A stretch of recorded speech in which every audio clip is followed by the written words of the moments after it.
Pernikahan pada pandangan pertama, Zachary dan Serenity. Bab 151. Aku tidak bilang kamu tidak bisa membela kakakmu, tapi tidak ada jalan untuk mundur begitu kakakmu dan kakak iparmu berselisih. Saya pasti berada di pihak Anda dan Anda dapat menyelesaikan masalah ini dengan saudara ipar Anda. Serenity dengan murah memakan jamurnya dan menjawab, kamu ada benarnya. Aku akan mengendalikan amarahku dan menahan diri untuk tidak memukul siapapun, tapi aku tetap akan memberinya peringatan. Saya tidak ingin keluarga Brown berpikir mereka bisa memilih kakak perempuan. Saya hanya karena dia tidak punya keluarga. Melihat dia menuruti nasihatnya, Zachary menghentikan pembicaraan. Setelah mengisi perut, mereka duduk sebentar sebelum keluar bersama. Mengetahui bahwa Serenity mengkhawatirkan kakaknya, Zachary mengambil jalan memutar ke tempat Liberty, agar Serenity dapat memeriksa kakaknya sebelum mengantarnya ke toko. Serenity tersentuh oleh perhatiannya. Dia telah memperingatkan dirinya sendiri untuk tidak menyerang Zachary tadi malam. Tapi kebaikannya membuat dia membuang keputusan itu. Jasmine berkata bahwa Zachary adalah pria yang baik dan Serenity harus memberikan kesempatan yang cerah pada hubungan itu ketika mereka masih menikah. Karena hanya 1 bulan telah berlalu dari 6 bulan yang disepakati. Dia memiliki 5 bulan lagi untuk mengembangkan perasaan satu sama lain dan menjadi pasangan sejati. Dia harus mencoba hubungannya agar tidak menyesalinya di kemudian hari. Seperti yang disebutkan Elise, dia harus mengejar cinta. Sekalipun itu tidak dimaksudkan, setidaknya dia mencobanya. Elise tidak akan menyesal meski gagal memikat hati Tuan Yap. Melihat miniatur pohon yang dia berikan kepada Zachary, Serenity berkata dengan santai, kamu masih memiliki miniatur pohon di dalam mobil. Aku akan meletakkannya di mejaku ketika aku sampai di kantor nanti. Serenity menyeringai, tolong rekomendasikan karya saya kepada orang lain jika ada yang bertanya. Tentu, Zachary dengan senang hati menyetujui permintaannya. Dia akan meminta Jess memesan kerajinan dari bisnis online-nya. Jess mungkin akan bertanya-tanya mengapa dia terseret ke dalamnya lagi. Serenity bermaksud pergi ke kediaman keluarga Brown dan berbicara dengan saudara iparnya nanti. Yang mengejutkannya, keluarga Brown mendatanginya lebih dulu. Dia mendapat telepon dari Jasmine saat dalam perjalanan ke tempat kerja. Jasmine mengatakan, ibu dan saudara perempuan Hank sedang menunggunya di toko. Lebih baik mereka datang mencari Serenity, karena itu akan menyelamatkannya dari perjalanan ke kediaman keluarga Brown. Zachary bertanya, apakah Anda memerlukan bantuan saya? Aku baik-baik saja. Hanya ibu dan kakak Hank yang datang ke toko. Wanita biasanya tidak berkelahi. Kami mungkin paling sering bertengkar. Anda tidak perlu bertengkar dengan wanita-wanita ini. Mereka di bawahku. Jangan khawatir, saya tidak akan kalah. Baik itu pertengkaran atau perkelahian. Sebagai anak yatim piatu dengan kerabat yang paling konyol, Serenity tumbuh menjadi orang yang penuh semangat. Seperti yang dia sebutkan, dia akan selalu menang dalam perkelahian dan pertengkaran. Orang yang berbudaya seperti Zachary tidak akan berkelahi, baik secara verbal maupun fisik, kecuali jika diprovokasi. Karena Serenity tidak membutuhkan bantuan, Zachary menurunkannya di toko dan berangkat kerja. Saat di jalan, Zachary sedikit kecewa karena dia mengenakan setelan yang dibelikan Serenity untuknya. Dia tidak menyadarinya saat mereka sarapan bersama, atau saat pria itu mengantarnya ke toko dengan suami yang tampan di sisinya. Mengapa dia tidak menaruh perhatian padanya? Saat itu pukul 9, ketika Zachary sampai di kantor. Beruntungnya, Elise tidak ada di sana untuk menghalangi jalannya masuk ke dalam gedung. Ia tidak mengeluarkan pohon mininya dari mobilnya, karena tidak banyak orang di sekitarnya. Zachary langsung naik lift ke atas. Dia bertemu Jess ketika dia keluar dari lift. Jess menyelipkan berkas kertas di bawah sikunya, sambil memegang telepon dengan tangan kanannya untuk melakukan panggilan. Setelah melihat Zachary, Jess mengakhiri untuk menelepon dan berkata, saya punya dokumen penting yang perlu Anda tanda tangani. Saya pikir Anda tidak datang ke kantor karena Anda tidak ada. Dia menjelaskan dengan lemah. Saya datang terlambat karena harus mengantar istri saya ke tempat kerja. Bab 152. Tuan York, bisakah kamu berhenti memamerkan hubunganmu? Saya tidak punya rencana untuk menikah sekarang. Sekarang, setelah Zachary mengucapkan selamat tinggal pada kehidupan lajangnya, dia tidak boleh menyeret Josh ke kehidupan pernikahan. Zachary terus-menerus memamerkan keuntungan memiliki seorang istri. Dia mencoba membujuk Josh untuk meninggalkan masa lajangnya yang indah juga. Hah? Mengapa kamu memilih pakaian ini hari ini? Mata Josh yang tajam tertuju pada Zachary, yang tidak mengenakan label baju seperti biasanya. Dia bertanya karena penasaran. Mengapa harus mengganti merek? Zachary adalah pria yang keras kepala. Dia akan tetap menggunakan merek yang sama selama bertahun-tahun setelah dia menyukai merek tertentu. Dia bukan orang yang suka berpindah-pindah label. Dengan selera Zachary, harga kemeja yang dikenakannya pun selangit. Namun, yang dia miliki hari ini harganya tidak lebih dari beberapa ratus dolar. Ini sangat berbeda dengan Zachary. Mengikuti Zachary, Josh bertanya dengan prihatin, Tuan York, apakah perusahaan kita menghadapi krisis keuangan? Apakah Anda mengenakan pakaian dari toko outlet untuk menghemat uang? Bagi orang kaya seperti Josh, setelan kemeja seharga beberapa ratus dolar adalah barang obral. Zachary menunggu sampai dia berada di kantor CEO sebelum menjawab pertanyaan Josh. Sebagai eksekutif administratif, Anda harus mengetahui apakah perusahaan sedang mengalami krisis keuangan. Istriku memberiku baju baru ini. Apa? Bukankah terlihat bagus? Menurutku, pakaiannya bagus. Kainnya lembut di kulitku dan potongannya pas untukku. Josh tidak bisa berkata-kata. Dia seharusnya tidak bertanya. Yang Josh dapatkan hanyalah Zachary yang memamerkan hubungannya di hadapannya. Karena Nona memberikan baju baru kepada atasannya. Tentu saja atasannya akan dengan senang hati menerima hadiah tersebut dan mengenakan setelan tersebut. Josh percaya bahwa bosnya sekaligus sahabatnya mulai memiliki perasaan terhadap istrinya. Jika tidak, Zachary tidak akan pernah mengenakan pakaian ini. Dilihat dari raut wajah bosnya, sepertinya pria itu sendiri belum menyadari perasaannya terhadap istrinya. Ini adalah sesuatu yang Josh tidak akan lewatkan di dunia. Serenity tidak tahu apa yang terjadi di pihak Zachary.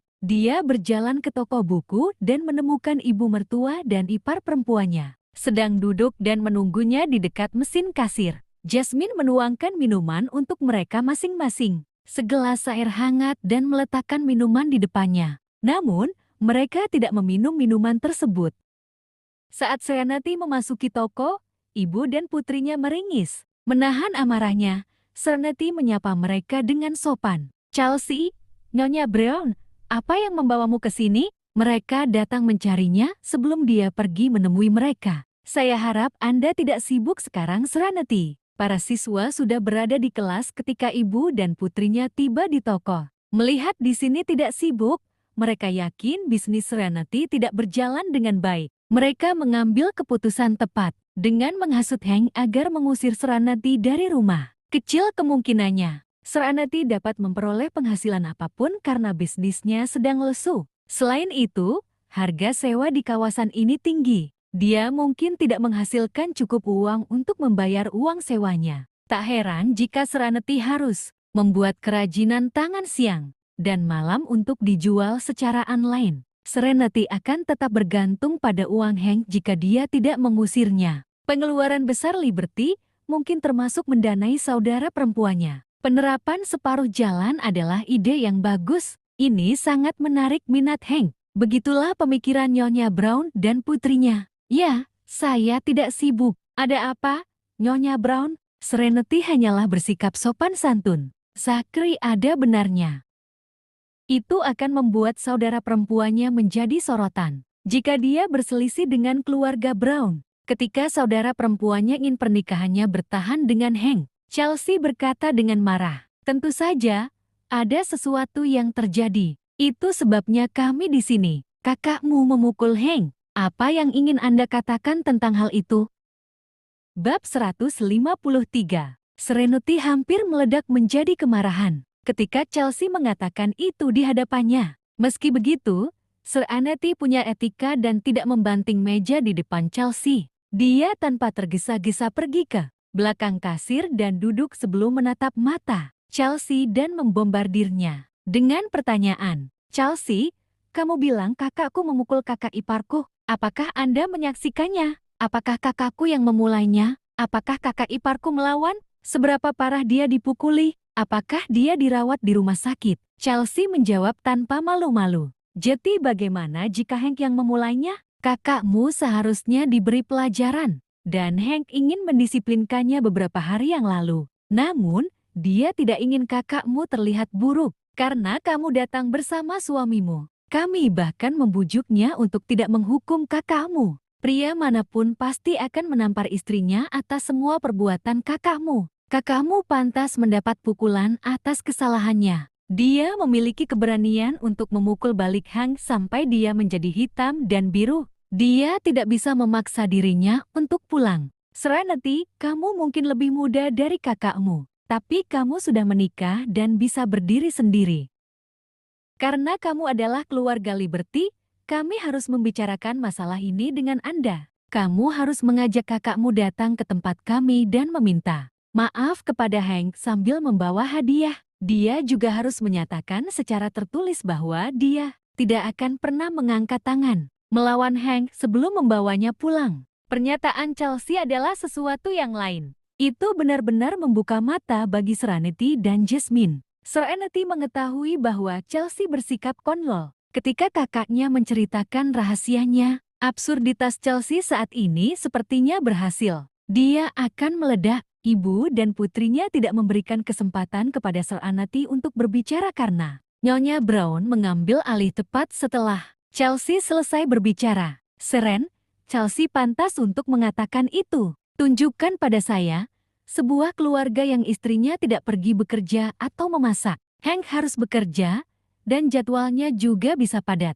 Setelah bekerja keras di pagi hari, dia pulang ke rumah tanpa makan siang di meja. Dia disuruh membuat makan siangnya sendiri juga. Seperti dia lajang dan tidak punya istri. Hank membayar cicilan rumah dan biaya rumah tangga sementara kakakmu hanya duduk di rumah dan tidak melakukan apapun kecuali merawat anak itu. Sonny adalah anak yang muda. Kakakmu bermain-main sepanjang hari di rumah. Namun dia tidak tahu betapa beruntungnya dia. Dia bahkan bertengkar dengan Hank. Cukup sulit bagi Hank untuk berada di bawah banyak tekanan. Tidak apa-apa jika dia tidak bisa membantu meringankan bebannya. Tapi dia menolak memasak dan meninggalkan Hank lapar. Tentu saja Hank akan marah. Siapapun akan menjadi seperti itu jika mereka diperlakukan begitu. Berpisah adalah pilihan terakhir. Kakakmu menghambur-hamburkan uang. Dia menghabiskan lebih dari $1.000 dalam satu hari. Apakah menurutnya uang Hank tumbuh di pohon? Untuk keluarga beranggotakan 3 orang, $50 untuk belanjaan sudah cukup. Kakakmu hanya membutuhkan $1.500 sebulan. Tetap saja, Hank memberinya $3.000 setiap bulan. Dia punya sarana untuk mendapatkan uangnya sendiri. Jangan mengejek Hank. Kakakmu mungkin tidak peduli pada Hank, tapi kami, orang tua, peduli. Apa gunanya pendidikan kakakmu? Dia juga tidak dapat membantu beban keuangannya. Lihatlah Chelsea. Dia mempunyai 3 anak, tapi dia bekerja untuk membantu keluarga. Kakakmu menolak bekerja karena ingin mengasuh anak. Dia bersikeras Hank membayar biaya pemeliharaannya. Apakah dia anak Hank? Mengapa Hank harus menjadi roti serta menteganya? Baiklah, Hank yang membayar untuk biaya hidupnya. Tapi dia tidak bisa memenuhi kebutuhan Hank atau memasak untuknya. Apakah itu terlihat seperti seorang istri bagimu? Kami hanya baik hati dan sabar terhadap saudara Anda. Apakah menurut Anda, orang lain akan bersikap toleran terhadap saudara perempuan Anda? Mereka akan menceraikannya dan mengusir kakakmu. Kata-kata Nyonya Brown terdengar lebih keras daripada kata-kata Chelsea. Jasmine mengambil sapu, berpura-pura menyapu tempat itu. Faktanya, dia sedang menunggu isyarat dari sahabatnya untuk mengusir ibu dan anak absurd itu dari sini. Mereka semua perempuan di sini. Mereka harus saling mendukung dan tidak saling menyusahkan. Karena marah, Sir Anety merengut dan berkata dengan dingin, Nyonya Brown, menurut Anda, apakah mudah mengasuh anak? Karena Anda punya pengalaman mengasuh anak-anak Chelsea, apakah Anda pikir Anda dapat bekerja dengan anak berusia 2 tahun di belakangnya? Chelsea punya 3 anak, tapi Anda dan Tuan Brown sangat dekat dengan anak-anak itu. Yang dia lakukan hanyalah mengeluarkan bayi-bayi itu. Kakakku memberimu seorang cucu yang memiliki nama belakangmu, tapi kamu tidak mau membantu sebagai kakak dan nenek. Lucu sekali kamu membandingkan Chelsea dengan kakakku. Kakakku bisa bekerja dan mendapat penghasilan jika kamu bisa membantu menjaga Sonny. Kakak perempuan saya memiliki penghasilan yang lebih tinggi dibandingkan kakak ipar saya sebelum mereka menikah. Bab 154. Chelsea memotong sementara Serenity masih berbicara. Kita harus bertanggung jawab terhadap anak yang kita lahirkan. Mertua tidak mempunyai kewajiban untuk menjaga cucu. Itu benar. Anak-anak harus menjadi tanggung jawab orang tuanya. Kenapa kamu tidak merawat anakmu sendiri, Chelsea? Chelsea membuka mulutnya dan menjawab, orang tuaku dengan senang hati merawat anak-anakku. Anda bisa memberitahu saudarimu untuk meminta orang tuamu merawatnya juga. Serenity mengambil segelas air di depan Chelsea dan memercikkannya ke wajahnya. Ah, apa-apaan ini, Serenity? Aku sedang membantumu membilas mulut kotormu. Serenity melotot acuh tak acuh pada ibu dan putrinya. Chelsea marah ingin melakukan kekerasan ketika Nyonya Brown menahannya. Nyonya Brown berkata kepada putrinya, orang tua kakak iparmu telah tiada selama lebih dari 1 dekade. Kamu tidak bisa menyalahkan Serenity, dia marah. Karena kamu membuat komentar yang menyakitkan. Tapi dia seharusnya tidak menyiramku dengan air bu. Pakaiannya basah sekarang. Serenity, tahukah kamu berapa harga pakaianku? Bisakah kamu membayarku kembali? Mencurahkan seluruh energinya untuk menyapu. Jasmine memanfaatkan kesempatan itu untuk menyampaikan pesan. Pakaianmu akan bernilai ribuan dolar jika itu asli. Sayang sekali milikmu hanya tiruan, jadi nilainya tidak seberapa. Anda telah ditipu jika Anda menghabiskan 1.000 lebih untuk itu. Menurutku harganya tidak lebih dari 200 dolar. Chelsea meringis sambil mengarahkan jarinya ke arah Jasmine dan berteriak. Apa yang kamu tahu? Kaulah yang punya tiruannya. Punyaku asli. Saya menghabiskan lebih dari 1.000 dolar. Bisakah Anda membeli merek tersebut? Kamu pasti iri padaku karena kamu tidak mampu membelinya dan menyebut punyaku tiruan. Jasmine mendecakkan lidahnya. Harga pakaian saya beberapa ribu dolar. Label desainer berharga puluhan ribu. Pakaianmu adalah sesuatu yang aku gunakan sebagai kain lap di rumah. Kamu, wajah Chelsea menjadi hitam. Dia menyembunyikan sesuatu karena dia hanya menghabiskan beberapa ratus untuk pakaian itu. Dia telah memeriksa merek aslinya di situs resminya. Dengan pakaian asli yang harganya lebih dari 1.000 dolar. Chelsea tidak yakin dia mengenakan pakaian asli. Serenity, seru Chelsea. Kamu pasti mempekerjakan orang rakyat biasa. Anda harus memecatnya. Serenity membalas dengan tidak berperasaan. Saya minta maaf. Dia bukan karyawanku, tapi partnerku.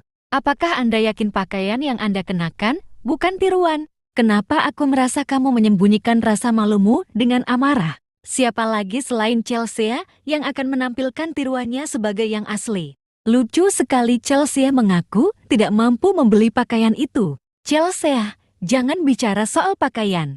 Inilah pendapatku tentang situasi kakak dan kakak iparku. Sebagai bagian dari keluarga saudara perempuan saya mendukung keputusan saudara perempuan saya untuk melakukan segala hal secara setengah-setengah karena Han ingin mengirit. Dia yang mengusulkan ide itu, jadi dia harus menanggung konsekuensinya. Mengapa dia harus mendapatkan semua kebaikan dan hanya membayar sebagian, sementara saudara perempuan saya menanggung semua yang lainnya?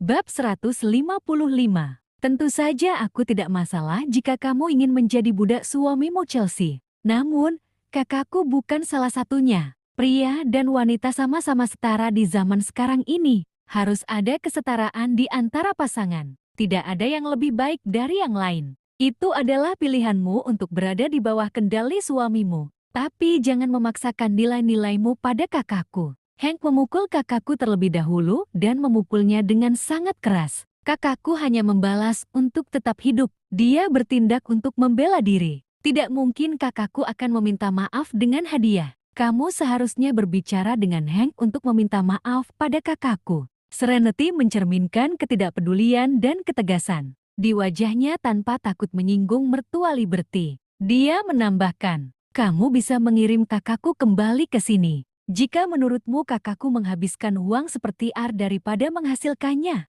jangan pernah menggunakan kekerasan padanya. Kamu mungkin peduli dengan putra dan saudara laki-lakimu, tetapi aku juga menyayangi saudara perempuanku. Dan satu hal lagi, kakakku menghabiskan lebih dari $1.000 beberapa hari yang lalu. Karena aku dan suamiku mengundangnya ke rumah untuk bertemu keluarga suamiku. Ingin membuat keluarganya terlihat berpakaian rapi. Dia membeli pakaian baru yang rapi untuk keluarga kecilnya. Dia tidak pernah menghabiskan semuanya untuk dirinya sendiri. Sudah lama dia tidak pernah membeli sesuatu yang baru setelah menikah dengan keluarga Anda. Namun, Anda menolak untuk membiarkan masalah ini berlalu begitu saja. Tentu saja, keluarga Anda baik hati. Tetapi jika itu dianggap baik, maka kita semua pastilah pembohong. Kata-kata Serenity menyentuh hati ibu dan putrinya. Tentu saja, mereka sangat marah. Mereka bersikukuh bahwa mereka benar, sementara Liberty salah. Kakakku tidak memasak selama 1 hari. Anda menyalahkannya, mengatakan bahwa Hank seperti tidak punya istri. Nah, kalau dipikir-pikir, kakakku juga seperti tidak punya suami. Apa gunanya menikah jika suami tidak mampu menafkahi istrinya? Dia seharusnya menikahi keluarganya sendiri. Lagi pula, bukan berarti kakakku tidak melakukan apa-apa. Nyonya Brown, Anda bekerja di tempat putri Anda. Apakah menurut Anda mengelola rumah itu mudah? Nyonya Brown membuka mulutnya. Namun, tidak ada kata yang keluar dari bibirnya. Dia dan suaminya menangani pekerjaan rumah, menjaga anak-anak, dan mengajari anak-anak mengerjakan pekerjaan rumah di tempat putri mereka.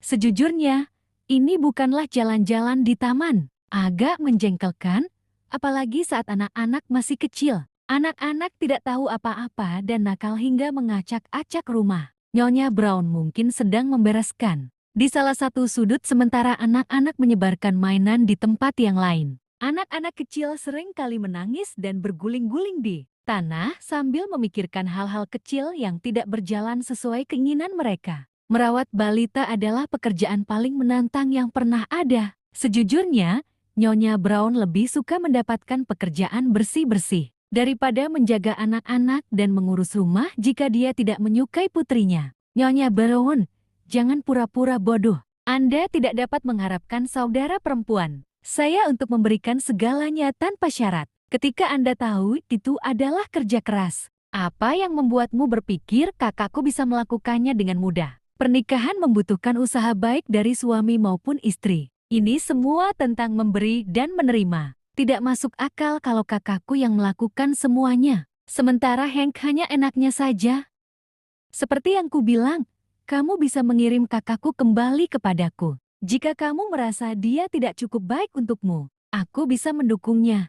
Tapi kamu tidak bisa mengangkat tanganmu ke arah kakakku. Aku bersedia melupakan masalah ini karena kakakku melawan kali ini. Tapi lain kali aku tidak akan bersikap baik lagi. Itu peringatan dariku. Anda harus tahu bahwa saya berlatih bela diri. Jadi aku tahu untuk memukul di bagian yang paling menyakitkan. Anda bisa melupakan apa yang baru saja saya katakan jika menurut Anda Hank dapat menangani konsekuensinya. Serenity tidak akan berhenti sampai Hank berakhir di rumah. Sakit jika dia melawan Hank. Hank harus berpikir 2 kali sebelum menyerang kakaknya lagi. Apakah menurutmu ada orang yang menginginkan kakakmu jika dia meninggalkan Hank? Dia malas, gemuk, dan rakus. Hank tidak tahan melihatnya. Bahkan pria lanjut usia pun tidak akan menginginkannya begitu dia menjadi janda.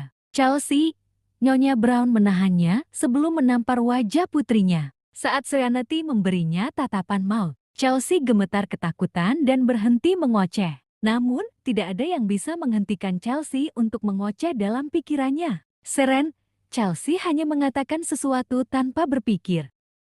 Tentu kita tidak ingin menempuh jalur perceraian karena lebih baik pasangan didamaikan. Sungguh menyakitkan membicarakan perceraian dan yang lainnya. Sonny masih muda. Dia tidak bisa tumbuh dalam keluarga yang hancur. Ya, kau benar. Hank juga salah dalam hal ini. Dia seharusnya tidak memukul kakakmu betapapun marahnya dia. Pasangan tidak boleh pergi tidur dalam keadaan marah. Suruh kakakmu datang ke tempat kami dan membawa pulang kakak iparmu. Mereka harus menyelesaikan masalah daripada terus-terusan berdebat. Terima kasih telah menonton. Jangan lupa like, komen, dan subscribe.